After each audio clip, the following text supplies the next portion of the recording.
Maintenant, je voudrais évoquer quelques étapes de la vie de Sainte Marguerite Marie et pour nourrir notre prière. La première étape que je veux rappeler, qui est bien connue, c'est ce vœu qu'elle fait à l'âge de 5 ans, un vœu de pureté, de perpétuelle chasteté. Et elle explique qu'elle ne comprend pas ces mots, mais que pendant plusieurs jours, ces mots l'ont habitée. Et que, par conséquent, à un moment, et c'est au moment de la consécration à la messe, moment privilégié, à ce moment-là, elle se sent poussée d'exprimer ce vœu qui, une fois de plus, l'habite depuis plusieurs jours. Elle se laisse porter par cette inspiration qu'elle reconnaît, elle a 5 ans, donc elle ne fait pas un grand raisonnement, mais qu'elle reconnaît être de l'Esprit Saint, et elle se livre à cette inspiration. Et Jésus, de fait, lui confirmera plus tard que c'était bien lui qui lui inspirait cela par son esprit, et qu'il travaillait déjà son cœur pour protéger dès sa plus tendre enfance sa pureté et cela conserver pour lui. Mais voilà, elle se livre aux inspirations de l'esprit. C'est quelque chose qu'elle gardera très présente au cœur et qu'elle répétera de nombreuses fois à ses novices. Quand l'esprit frappe à ta porte, ne diffère pas ta réponse. Dis oui, oui. Et vous voyez, c'est quelque chose une grâce qu'on peut lui demander, parce que dans notre vie, nous faisons l'expérience de pensées, d'images, de mouvements qui saisissent notre cœur ou notre esprit. Et on se dit, tiens, je pourrais faire ça. Je pourrais appeler telle personne pour la soutenir, je pourrais visiter telle autre, je pourrais, etc., etc. Nous faisons cette expérience que l'Esprit Saint frappe à notre porte. Mais Sainte Marguerite Marie nous dit, elle le dit comme ça à ses novices, mais bien d'autres l'ont dit, jusqu'à Sainte Faustine le dit aussi comme ça. Elle dit, si nous reportons notre obéissance, si nous fermons nos oreilles à ces inspirations de l'Esprit Saint, eh bien l'Esprit Saint finit par se lasser. Alors je ne sais pas s'il faut le dire comme ça ou si c'est nous qui devenons de plus en plus insensibles, mais en tout cas, c'est plutôt comme ça que Sainte Marguerite Marie parle. Elle dit, le Seigneur finit par se lasser et finalement, il ne frappe plus à notre porte. Alors demandons, vous voyez, c'est une grâce qu'on peut demander plus exactement à Sainte Marguerite Marie d'être sensible à la manière dont le Seigneur frappe à la porte de notre cœur, la manière dont l'Esprit meut notre cœur, comment il s'invite dans nos pensées, y être sensible et ne pas différer notre obéissance. Un deuxième point de sa vie, c'est Sainte Marguerite Marie mentionne dans son autobiographie la mort de son père à 8 ans. Et il y a beaucoup d'autres, la mort va la frapper de nombreuses fois, elle a 2 frères qui vont mourir aussi plus tard, plutôt quand elle a autour de 18 ans, et ça, elle n'en parle pas du tout. Et à l'époque, de fait, la mort est beaucoup plus commune et familière qu'elle ne l'est aujourd'hui. Mais si elle mentionne la mort de son père sans en dire beaucoup plus, je crois que c'est parce que c'est quelque chose qui va la marquer profondément. D'abord parce que le climat familial va beaucoup changer à partir de ce moment-là, mais aussi, je pense, parce qu'elle se rend compte de l'impact que la mort de son père a eu sur sa vie. Une fois de plus, elle reste très pudique et elle ne développe rien, mais en revanche, dans ses écrits, elle manifeste une forme, on pourrait dire, d'insécurité. Insécurité affective ou de manque de confiance en elle parfois, une forme d'insécurité qui résulte, vous voyez, de cette blessure, on pourrait dire. Et ce qui est beau, c'est de voir que malgré cela, malgré cette insécurité, malgré cette fragilité, eh bien, elle est devenue une très grande sainte. Et du coup, c'est quelque chose aussi pour lequel on peut, qui peut nourrir notre demande d'intercession, de se dire que nous aussi, dans notre vie, des événements nous ont fragilisés, nous rendent peut-être moins aptes à porter un regard juste sur nous-mêmes ou sur les situations, que nous en gardons quelque chose qui fragilise notre volonté, qui impacte nos réactions. Et cela ne nous empêche pas de pouvoir être des saints et des grands saints. Et Sainte Marguerite Marie peut être une sœur qui nous protège et nous conduit, nous éclaire aussi. En tout cas, on peut lui confier ça. Ensuite, comme vous le savez, Sainte Marguerite Marie a été très maltraitée au sein de sa famille, victime de violences, pas beaucoup de violences, en tout cas pas de coups, disons, mais des violences quand même physiques, parce qu'elle est enfermée, etc. Elle est maltraitée, mais même plus tard, elle va être victime de chantage, de pression familiale et de refus, en fait. De refus, on lui refuse de pouvoir répondre à l'appel de Dieu sur elle. Si bien qu'elle va rentrer au monastère, elle a déjà 24 ans, elle entre en même temps qu'une autre postulante qui a 14 ans. Donc vous voyez l'écart, quoi. Hein, elle entre tard au monastère, à cause de ça. Et on peut vivre ça, nous aussi, dans nos propres familles, dans nos entourages, la difficulté d'être accueillis avec ce que nous portons, avec la manière dont nous vivons notre foi, ou notre foi tout court d'ailleurs. Parfois, c'est difficile de la vivre dans nos familles. On peut vivre des relations de pression, des relations de chantage. On peut avoir vécu aussi des maltraitances beaucoup plus graves. Et ça aussi, Sainte Marguerite Marie a une oreille attentive. Elle a connu ça. Elle, ça a duré environ 4 ans dans sa vie. Ça a été circonscrit dans le temps. À la fois, c'est pas 3 jours, et en même temps, c'est pas toute sa vie. Mais elle connaît cela, et son cœur est sensible à ces souffrances qui peuvent habiter notre cœur. Elle a connu aussi, vous le savez, pendant 4 ans aussi, un peu décalé par rapport à la maltraitance, mais elle a connu la maladie, et particulièrement la maladie sans espoir. C'est une chose d'être malade, c'est une chose d'être sans espoir de pouvoir guérir. Pendant, a priori, de 10 ans à 14 ans, ou de 9 ans à 13 ans, c'est jamais très facile de savoir avec Marguerite Marie, mais en tout cas, elle est alitée, et les médecins de l'époque ont dit « il n'y a aucun espoir de guérison. Elle va mourir, et à plus ou moins court terme, et elle mourra dans son lit, sans pouvoir jamais plus se lever. » Et pourtant, Sainte Marguerite Marie ne perd pas l'espérance. Elle ne perd pas l'espérance la vie ne s'éteint pas de son cœur. Et un jour, elle se sent poussée à demander, au bout de 4 ans, à demander sa guérison à la Vierge Marie. Vous savez qu'elle obtiendra cette guérison de manière miraculeuse par la Vierge Marie, dans une sorte aussi de négociation, si on peut dire, puisqu'elle promet à la Vierge Marie de devenir religieuse si elle est guérie. Mais en tout cas, voilà, on peut connaître pour soi-même la maladie sans espoir ou dans notre entourage. C'est quelque chose qu'on peut lui confier. Elle va vivre aussi, elle va goûter de manière particulière le combat spirituel. Et de différentes manières, je souligne surtout celui qu'elle va vivre entre 17 ans et 19 ans. Sainte Marguerite Marie a retrouvé la santé, elle a retrouvé l'usage de ses jambes, de son corps, et quelques années après, elle remarque bien qu'elle est une belle jeune fille, sa famille a des moyens, et donc aussi de quoi l'habiller, puis il y a les balles, elle fait partie d'une forme, elle fait partie des notables de la région, si bien que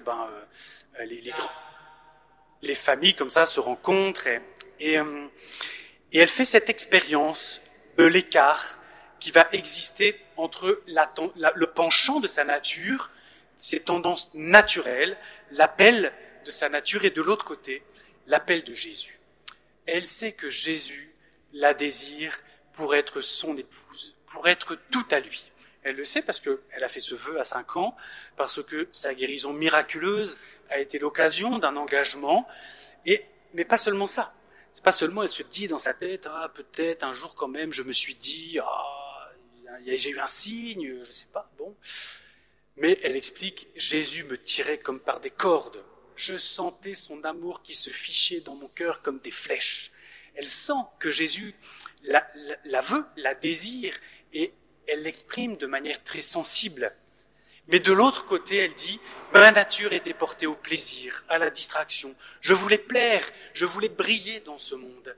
Et alors, elle explique comment elle est enfermée, parce que chaque soir, elle se retrouve en se représentant Jésus comme un Christ aux outrages, Jésus qui est marqué dans sa chair par ses atermoiements, par ses hésitations, par ses refus même. Et elle voit Jésus qui souffre, et chaque soir, elle est prise par la culpabilité, au point que même elle se fait du mal, et elle se dit, mais il faut que je change. Et tous les matins, elle remet sa belle robe, et elle est repartie. Monde, me voici. Et pendant 2 ans, elle se trouve prise, en tout cas c'est comme ça qu'elle le décrit, je ne sais pas si c'est tous les jours comme ça, mais en tout cas c'est comme ça qu'elle le décrit. Tous les jours elle est prise dans ce cycle, vous voyez, cette espèce d'enfermement. Et nous aussi nous pouvons connaître ça, des enfermements. Parfois c'est l'enfermement de l'addiction, parfois c'est d'autres enfermements qui sont liés, elle c'est clairement lié au refus de la volonté de Dieu. Elle pense à s'engager dans le mariage et à partir de ce moment-là, elle est prise elle est enfermée dans ce cycle. Nous aussi, ça peut nous arriver. Ça peut nous arriver de savoir très bien ce que Dieu veut de nous, ce qu'il attend de nous, et de ne pas savoir le faire. Ça peut nous arriver d'être prisonniers de tendances, de la nature, d'être prisonniers de la chair, d'être prisonniers de désirs qui affectent notre volonté au point qu'on n'arrive pas à s'en sortir. Sainte Marguerite Marie, elle a vécu ça. Elle n'a pas vécu ça pendant juste une semaine, elle l'a vécu pendant 2 ans. Et elle a réussi aussi à s'en sortir. On peut vraiment se confier à elle, confier ses combats, s'ils habitent aussi notre cœur et notre vie. Elle va vivre un autre combat qui est celui du dénigrement. C'est-à-dire, elle entend cette voix qu'elle reconnaîtra comme étant la voix du démon un peu plus tard, quand elle écrit son autobiographie. Et elle entend cette voix qui lui dit « Mais tu sais, Marguerite, tu es nulle. Tu vas rentrer au monastère. » Mais jamais tu n'arriveras à durer. Alors, tu sortiras, et ce sera la honte pour ta famille, ce sera la honte sur toi, ta vie sera gâchée, mais pas seulement la tienne, celle de tes proches qui seront humiliés par cet échec. Et comme c'est une femme lucide sur sa misère, une femme aussi certainement un peu scrupuleuse par certains aspects, elle se laisse faire par cette voie, elle y croit. Et du coup, elle retarde aussi son entrée au monastère. Et parfois dans notre vie, c'est un peu pareil. Il y a cette voix qui vient et qui nous dit, tu sais, t'engager, te consacrer au Sacré-Cœur, t'engager à la sainteté, mais combien de temps ça va durer? Est-ce que tu n'as pas déjà essayé d'ailleurs? Tu n'y arrives pas. Toi, devenir saint, devenir sainte. Peut-être monsieur le curé, peut-être les religieuses, tout ça, mais le Concile Vatican II nous invite tous à la sainteté. Il dit, puisque nous sommes baptisés, le Christ a tout fait pour nous. Il ne manque rien au don du Christ qu'il a fait pour moi, pour que je devienne saint. Et si je dis, la sainteté, c'est pour mon voisin, je dis, en fait, le Christ a plus fait pour mon voisin que pour moi. En fait, il n'a pas assez fait pour moi. Et Jésus me dit, j'ai tout fait pour toi. J'ai tout fait. Je t'ai aimé jusqu'au bout. Et plus loin même que jamais tu ne pourras imaginer. Et tu peux devenir saint en t'appuyant sur cet amour. Tu peux devenir saint si tu t'appuies sur la grâce que je te donne. Et toutes les paroles contraires à cela, c'est cette petite voix qui dit, tu sais, être un chrétien normal comme ça, c'est bien déjà. Alors c'est quelque chose qu'on peut confier aussi au Seigneur, par Sainte Marguerite Marie, le désir de la sainteté, le désir de suivre vraiment le Christ dans ce qu'il veut nous donner, et que nous ne mettions pas de limites en nous regardant trop nous-mêmes, et surtout en nous laissant détourner par le démon. Quand Sainte Marguerite Marie entre au monastère, la communauté de sœurs dans laquelle elle entre est une communauté tout à fait dysfonctionnelle.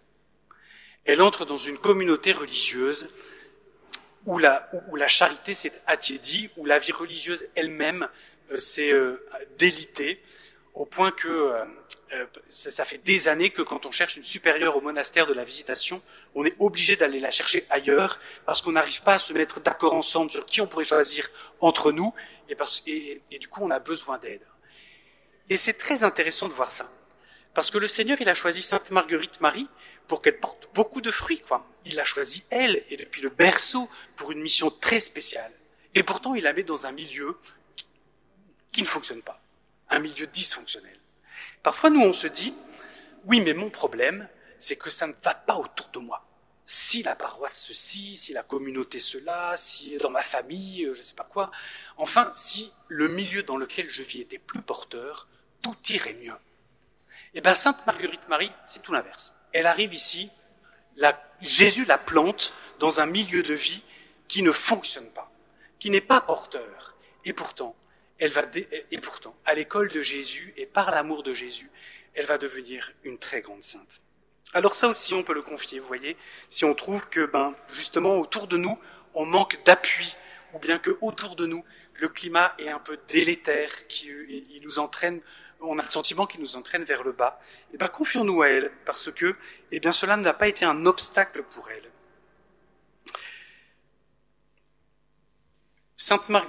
Un des aspects aussi qui est très spécifique dans la vie de Sainte Marguerite Marie, c'est que sa vocation est très claire. Jésus l'a appelée pour être apôtre du Sacré-Cœur. Jésus lui dit, ce que j'attends de toi, c'est que tu fasses connaître, aimer et honorer le Sacré-Cœur. Et quand Sainte Marguerite Marie, en juin 1675, se retrouve devant Jésus et qu'elle lui dit « Mais Seigneur, moi je veux t'aimer, dis-moi comment t'aimer. » Jésus lui dit « Mais aucunement autrement que ce que je t'ai déjà dit plusieurs fois, c'est être l'apôtre de mon Sacré-Cœur. » Et donc pour elle, c'est très tracé. Et parfois, nous, dans notre vie, c'est moins simple. Nous ne savons pas bien quelle est notre place dans l'Église, qu'est-ce que le Seigneur attend de nous, comment porter du fruit. Et voilà, c'est peut-être quelque chose aussi qu'on peut lui confier, parce que juste elle, dans sa vie, ça a été tout tracé. Elle a vraiment reçu cette vocation, ou cet appel dans l'appel, et qu'on peut lui demander, nous aussi, d'être éclairés sur ce que le Seigneur attend de nous, sur les fruits qu'il désire que nous portions dans son Église, dans le monde. Sainte Marguerite Marie aussi, un autre aspect de sa vie, c'est que tout au long de sa vie, en tout cas au moins après 1675, le Seigneur va lui amener des âmes en continu. Des âmes de vivants ou des âmes de personnes défuntes, et Jésus les lui amène pour qu'elles prient et qu'elles s'offrent pour elle. Le premier, c'est un bénédictin qui est décédé, et Jésus désire que cette âme du purgatoire passe au ciel. Et donc il demande à Sainte Marguerite Marie d'offrir ses communions, d'offrir des sacrifices, d'offrir des prières, et de vraiment porter, par l'engagement de tout son être et de toute sa vie, de porter le salut de cette personne. Pas le salut éternel, elle est au purgatoire, donc elle est déjà sauvée, mais le passage au paradis.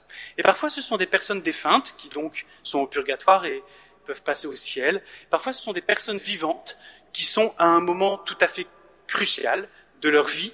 Disons, il existe pour ces personnes un risque de s'éloigner de manière durable, si ce n'est définitive, du chemin de Dieu. Et Jésus amène ces âmes et dit, il faut vraiment que tu fasses quelque chose pour elles, parce que ces âmes sont en danger. Et parfois ça dure quelques jours, parfois ça dure plusieurs mois, et Sainte Marguerite Marie répond fidèlement à cet appel de Jésus. Alors, ce qu'elle a fait sur la terre, soyez certains qu'elle le poursuit avec encore plus de fécondité au ciel. Si vous avez des âmes que vous portez, que ce soit des âmes de personnes défuntes et que vous avez ce désir qu'elles passent au ciel, si vous avez dans votre entourage, dans votre famille, des personnes que vous sentez en danger spirituel, n'hésitez pas à les confier à Sainte Marguerite Marie. Comme je vous le dis, elle a fait ça toute sa vie sur la terre, elle continue à le faire au ciel. Sainte Marguerite Marie est aussi une grande amie de l'Eucharistie. Je ne vais pas en dire trop parce qu'on pourrait en parler des heures, ça.